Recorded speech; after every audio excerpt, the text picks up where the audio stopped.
Okay, excellent. So I feel like you guys have really grasped the idea of how to get data about a client and how to find those patterns, and from there establish a function of a behavior, and basically from the function developing a hypothesis statement, and then that next step of putting a replacement behavior in place so you know what to focus on.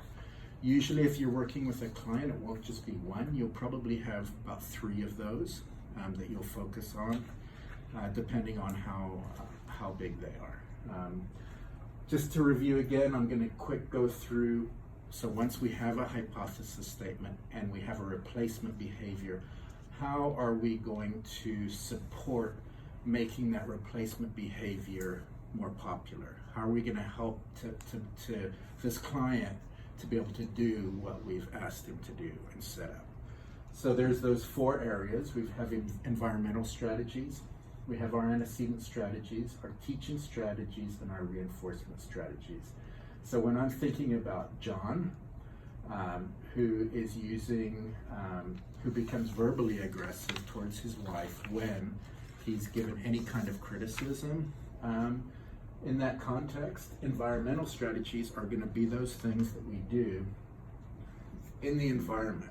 We're not changing the behavior, we're not changing John, we're changing things in the environment that will make this work better. So maybe John's spouse is able to recognize that when she does this under stressful times, when other things are going on, it seems to be worse. And maybe there's an environment or some place, maybe when others aren't around, some factors about the environment that would, if you're going to give some kind of criticism, that needs to be done within that environment. Do you guys understand that concept? Mm-hmm. Makes sense. Reinforcement strategies, maybe not as applicable for an adult, but definitely for a child. So that's going to be, you are punishing the negative behavior and you are positively reinforcing the replacement behavior. So by punishing, I don't mean traditionally, that's the behavioral term, but you are doing things to get rid of it, and you're providing things to help the replacement behavior thrive. So the tokens in AA is an example. Sometimes contracts with self are helpful.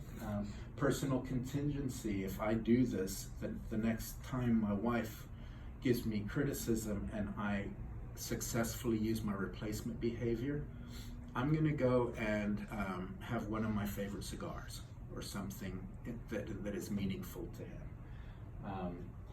A lot of people using praise is good for replacement behaviors, and then extinction, of course, is where you are not allowing that the consequence that maintains a behavior gets worse before it gets better, but eventually you'll see that behavior go away.